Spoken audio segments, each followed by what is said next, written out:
ABC അക്കാദമിയുടെ 2024-25 ബാച്ചിന്റെ food fest Tirur Forza മാളിൽ വെച്ച് നടന്നു. ABCയിലെ മൊഞ്ചത്തിമാരുടെ തക്കാരം എന്ന പേരിലായിരുന്നു ഫെസ്റ്റ് ഒരുക്കിയത്. ABC അക്കാദമി 2024-25 ബാച്ചിന്റെ ഫുഡ് ഫെസ്റ്റ് ABCയിലെ മൊഞ്ചത്തിമാരുടെ തക്കാരം തിരൂർ ഫോർസ മാളിൽ അരങ്ങേറി. ABC അക്കാദമിയുടെ തിരൂർ, കോട്ടയ്ക്കൽ, വളാഞ്ചേരി, പുത്തനത്താണി, ചെമ്മാട്, വേങ്ങര, പട്ടാമ്പി എന്നിവിടങ്ങളിലെ വിദ്യാർത്ഥികളാണ് വായിൽ കപ്പിലോടുന്ന 1000ഓളം വിഭവങ്ങളുമായി അണിനിരന്നത്.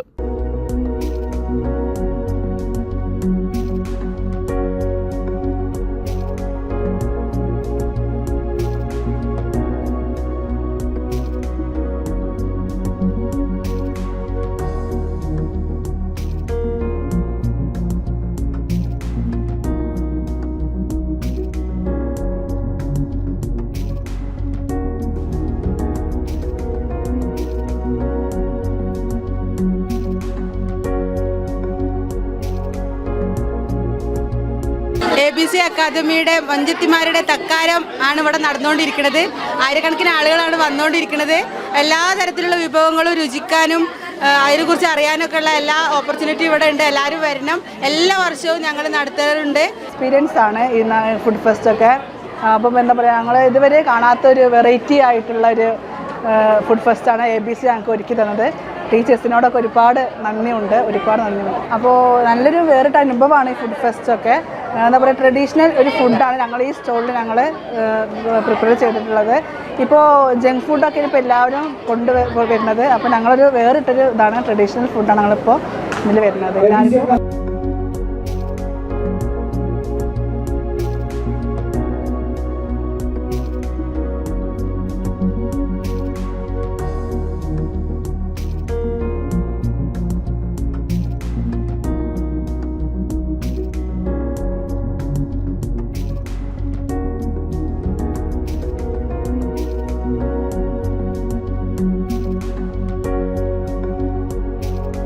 ഇന്നിവിടെ ഫുഡ് ഫെസ്റ്റിവൽ നടക്കുകയാണ്. ഇതൊരു വേറിട്ടൊരു അനുഭവം എന്ന് തന്നെ പറയാം. പലതരത്തിലുള്ള, പല നാട്ടിലുള്ള പല വിഭവങ്ങളാണ് ഇവിടെ ഒരുക്കിയിട്ടുള്ളത്. അതിമനോഹരവും വേറിട്ടൊരു അനുഭവം തന്നെ നമുക്ക് തീർച്ചയായും പറയാം. കാരണം എന്താ വെച്ചാൽ ഇന്നേ വരെ നമ്മൾ കാണാത്ത മലബാറിലെ പല വിഭവങ്ങളും കൊണ്ട് ABC സമൃദ്ധമായിരിക്കുകയാണ്. മാത്രമല്ല വളരെ അധികം സന്തോഷത്തിലാണ് ഞങ്ങളെല്ലാവരും. ആദ്യമായിട്ടാണ് ഇങ്ങനൊരു ഫുഡ് ഫെസ്റ്റിവലിൽ ഞങ്ങൾ പങ്കുചേരുന്നത്. വളരെ മനോഹരവും വളരെ സന്തോഷവും ഞങ്ങളെല്ലാവരും വളരെ എക്സൈറ്റഡുമാണ്. കാരണം ഞങ്ങൾ ഇങ്ങനെ ഒരു ഫുഡ് ഫെസ്റ്റിവൽ കണ്ടിട്ടില്ല, ആദ്യമായിട്ട് തന്നെയാണെന്ന് തന്നെ പറയാം. സോ ഭയങ്കര ഹാപ്പിയാണ്.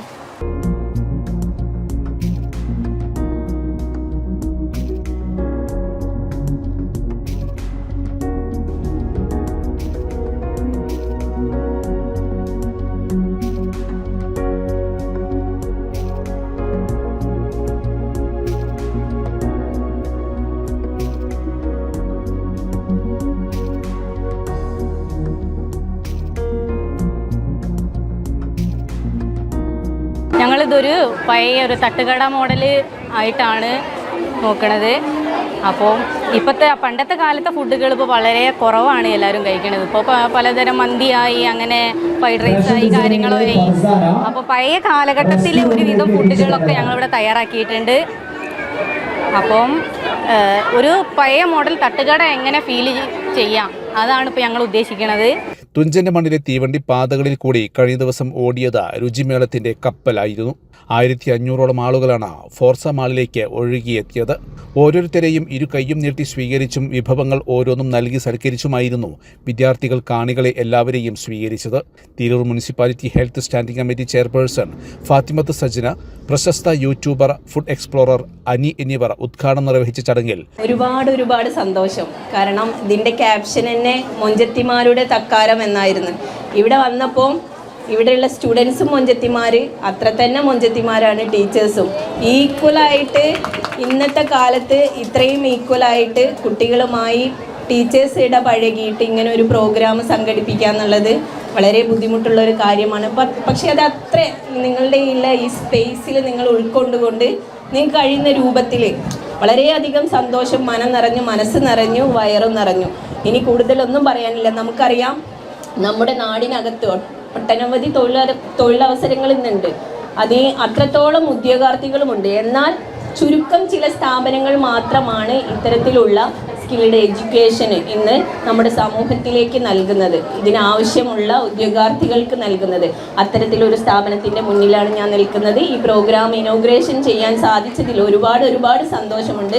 കാരണം നിങ്ങളുടെ ഇങ്ങനെയുള്ള ഒരു സ്കിൽഡ് എഡ്യൂക്കേഷൻ ഇത്ര വർഷങ്ങളായി ഇത്രയും മനോഹരമായി ഭംഗിയായി കൊണ്ടുപോവുക. ഇപ്പോൾ പറഞ്ഞു ഒത്തിരി പേർക്ക് ഇവിടെ ഉദ്യോഗാർത്ഥികളായി ഇവിടുന്ന് ഇറങ്ങിപ്പോയിട്ടുണ്ട് എന്ന് പറഞ്ഞു. അപ്പോൾ ഇനി ഇത്രയും കാലം ഇതിങ്ങനെ എഫേർട്ട് എടുത്തിട്ട് കൊണ്ട് നടക്കുന്ന ഇതിൻ്റെ അണിയറ പ്രവർത്തകർക്കെല്ലാം തന്നെ അഭിനന്ദനീയമായി നന്ദി അറിയിക്കുകയാണ്.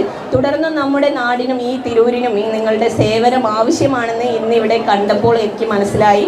നിങ്ങളുടെ എഫേർട്ട് വളരെ അഭിനന്ദനീയമാണ്, ശ്ലാഘനീയമാണ്. തുടർന്നും ഇത്തരത്തിലുള്ള പ്രോഗ്രാമുകൾ അറേഞ്ച് ചെയ്യാം.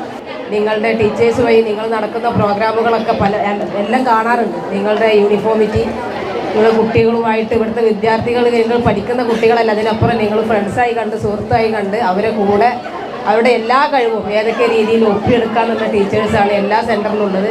ഏറെ സന്തോഷം നിങ്ങളുടെ ഈ പരിപാടിക്ക് ക്ഷണിച്ചതിലും. കുറേ വിഭവങ്ങൾ കാണാൻ പറ്റി. കുറേ നിങ്ങളുടെ ബ്രാഞ്ചുകളിലുള്ള കുട്ടികൾ അവരെ നാടുകളിലുള്ള ഫുഡും കൂടെ അവരുടെ സംസ്കാരവും കാര്യങ്ങളൊക്കെ ഇവിടെ അവതരിപ്പിച്ചത്. പിന്നെ ഇത്രയും കുറഞ്ഞ സൗകര്യത്തിൽ ഇത്രയും വലിയൊരു സെറ്റപ്പ്, അങ്ങനെ തന്നെ പറയാം. ഇത് മൂന്നാമത്തെ നിലയിലായിട്ടും ഈ കുറഞ്ഞ സൗകര്യത്തിൽ ഇത്രയും നല്ല രീതിയിൽ ഇത് ഒരുക്കാൻ സാധിച്ച എല്ലാ അണിയറ പ്രവർത്തകർക്കും ഇവിടുത്തെ ABCയുടെ എല്ലാ ഭാരവാഹികൾക്കും ഇവിടെ വന്ന വിദ്യാർത്ഥികൾക്കും എല്ലാവർക്കും എല്ലാവിധ ആശംസകൾ ചേർന്നു. മലപ്പുറം ജില്ലയിലെ പ്രമുഖ സെലിബ്രിറ്റി ഷെഫുമാരും ഫുഡ് വ്ളോഗേഴ്സുമായ മിസിസ് തസ്നി ബഷീർ, മിസിസ് ഫാത്തിമ ഹനാസ് എന്നിവർ വിധികർത്താക്കളായിരുന്നു. ABC അക്കാദമി ഇത്രത്തോളം ഗംഭീരമാണെന്നുള്ളത് ഞാൻ ഇവിടെ വന്നപ്പോഴാണ് മനസ്സിലാക്കിയത് കേട്ടോ. 7 സെൻറ്ററാണ് ഇവിടെ ഫുഡ് ഫെസ്റ്റിന് പങ്കെടുത്തിട്ടുള്ളത്. 7 സെൻറ്ററിലെ കുട്ടികൾ വളരെ ഗംഭീരമായിട്ടുള്ള ഓരോ ഐറ്റംസ് ഞാൻ ഇത്രത്തോളം വിചാരിച്ചിട്ടില്ല. അതിൽ എന്താ പറയുക, കുമ്പളങ്ങ വെച്ചിട്ടുള്ള ഐറ്റം ഉണ്ട്, കുമ്പളങ്ങ ഡെസേർട്ട് ഉണ്ട്, അതുപോലെ തന്നെ റൈസ് ഹൽവ. ഇതൊക്കെ എന്ന് പറഞ്ഞാൽ നമ്മുടെ ഇന്നത്തെ തലമുറ ശരിക്കും അറിഞ്ഞിരിക്കേണ്ട കഴിക്കേണ്ട ഒരുപാട് ഐറ്റംസ് ഉണ്ട്. കുറേ വെറൈറ്റി മോഡേൺ ഐറ്റംസും ഉണ്ട്, എന്നാൽ അതിലുപരി അതേ രീതിയിൽ തന്നെ നാടനായിട്ടുള്ള ഐറ്റംസും ഉണ്ട്. എനിക്ക് ഇതൊക്കെ എന്താ പറയുക, അത് കണ്ടിട്ട് ഞാൻ വളരെ വളരെ അത്ഭുതത്തോടെ കഴിച്ചുകൊണ്ടും കണ്ടുകൊണ്ടും ഇവരുടെ അടുത്ത് ഓരോന്ന് ചോദിച്ചുകൊണ്ടിരിക്കുകയാണ്. 10-18 വർഷത്തോളം ഈ ഒരു മേഖലയിൽ. അപ്പോൾ ഒരുപാട് ഓരോ വർഷങ്ങളിലും ഞാൻ കുറേ ജഡ്ജ്മെൻറ്റിന് പോവാറുണ്ട്. പക്ഷെ അതിൽ നിന്നൊക്കെ ഒരുപാട് വ്യത്യസ്തമായിട്ടുള്ളൊരു ജഡ്ജ്മെൻറ്റ് തന്നെയാണത്. ഒരു 7 സെൻറ്റർ എന്ന് പറയുമ്പോൾ ഓരോ സെൻറ്ററിൽ നിന്നും വ്യത്യസ്തമായിട്ടുള്ള വിഭവങ്ങളാണ് ഇവിടെ കൊണ്ടുവന്നിട്ടുള്ളത്, ഇവർ പ്രസൻറ്റ് ചെയ്തിട്ടുള്ളത്. പിന്നെ അതുപോലെ തന്നെ കോമ്പറ്റീഷൻ അല്ലാതെ തന്നെ നിങ്ങൾക്ക് പുറത്ത് കാണാം ഒരുപാട് ഐറ്റംസ് ഇവർ സെയിലിന് വെക്കുന്നുണ്ട്. പിന്നെ അതുപോലെ ഡെമോ ആയിട്ട് വരുന്നവർക്ക് കഴിക്കാൻ വേണ്ടിയിട്ടുള്ള ഐറ്റംസ് ഉണ്ട്. പിന്നെ വ്യത്യസ്തമായിട്ടുള്ളത് എന്ന് പറയുമ്പോൾ എനിക്ക് എടുത്ത് പറയാനുള്ളത്, ഇപ്പോഴത്തെ ന്യൂ ജനറേഷൻ കുട്ടികൾ ചോക്ലേറ്റ്സ് അതൊക്കെ ഇഷ്ടപ്പെടുന്നതല്ലേ, വെജിറ്റബിൾസ് ഐറ്റംസ് ഒന്നും അങ്ങനെ കഴിക്കാൻ കുട്ടികൾ ഇഷ്ടപ്പെടില്ല. അപ്പോൾ അതിന്ന് ഇവിടെയുള്ള അമ്മമാർ, അതായത് കുഞ്ഞു മക്കളുടെ അമ്മമാർ, അവരുടെ ആ ഒരു ഇഷ്ടത്തിന് വേണ്ടിയിട്ട് കുട്ടികൾക്ക് തയ്യാറാക്കി കൊടുക്കുന്ന കുറേ ഐറ്റംസിൽ പെട്ടതാണ് ഈ കുമ്പളങ്ങ വെച്ചിട്ടുള്ള ഐറ്റം, റൈസ് വെച്ചിട്ടുള്ള ഐറ്റം, അതുപോലെ ഹെൽത്തി സാലഡ്സ്, പീനട്ട് വെച്ചിട്ടുള്ള ഐറ്റം, പിന്നെ മുളപ്പിച്ച ചെറുപയർ, അങ്ങനെയുള്ളൊന്നും മക്കൾ ഡയറക്റ്റ് നമ്മൾ കൊടുത്തു കഴിഞ്ഞാൽ കഴിക്കൂല. അവരിഷ്ടപ്പെടുന്ന രീതിയിലാണ് ഇവിടെ ഓരോന്നും ഇവർ തയ്യാറാക്കി കൊണ്ടുവന്നിട്ടുള്ളത്. ഒന്നിനൊന്ന് മെച്ചമായ ഓരോ വിഭവങ്ങളുടെയും വിധിനിർണ്ണയം ജഡ്ജസിനെ സംബന്ധിച്ച് വളരെ റിസ്ക്കുള്ള ടാസ്ക് ആയിരുന്നു. എങ്കിലും ഇഞ്ചോടിഞ്ച് പോരാട്ടത്തിന്റെ അവസാന നിമിഷം തിരൂർ ടീം വിന്നേഴ്സായി തെരഞ്ഞെടുക്കപ്പെട്ടു. റണ്ണറപ്പായി കോട്ടയ്ക്കലും സെക്കൻഡ് റണ്ണറപ്പായി പട്ടാമ്പിയും വിജയികളായി. News desk media vision.